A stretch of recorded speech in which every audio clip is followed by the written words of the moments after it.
Hi everyone. Today we'll see a chapter called equations. In this chapter, we are learning a number of topics. This is one of the fundamental, most basic chapters required in algebra, arithmetic, etc.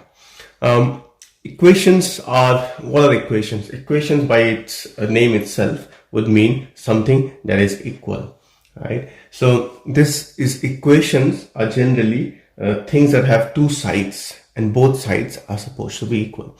Now, with that idea in mind, we have to solve that equation to arrive at an unknown. Generally, it has an unknown either on one side or on both sides, but we have to ultimately solve for the value of that unknown. Now, by equation, we mean things that are equal. So you have two sides that must be equal. So think of it like two sides of a weighing machine. They should be both equal, right?